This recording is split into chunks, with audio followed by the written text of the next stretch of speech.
এই ধরনের বড় বড় বুলি ওই যে সজীব কি বলে ওটা আসিফ মোহাম্মদ সজীব ভুইয়া ওই পূর্বাঞ্চলে হাঁসের মাংস পার্টি, তারপরে হলে আপনার ওয়েস্টার্ন হোটেলে উনি গুড মর্নিং পার্টি, সকালবেলায় ওনার নাস্তা করতে হয়।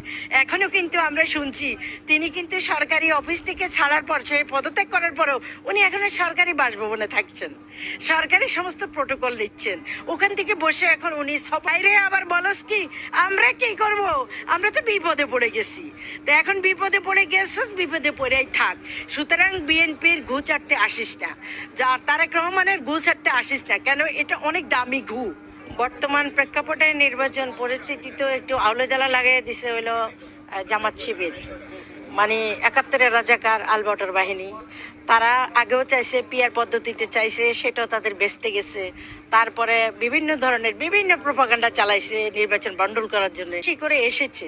কিন্তু এসে দেখছে যে ব্যালট পেপার চুরি করেও সেখানেও ধরা খেয়ে গেছে। এখন যখন দেখছে বিএনপিতে এতদিন ছেড়ে দিয়ে বসেছিল, হাল ছেড়ে দেখলো যে তারা কি করে।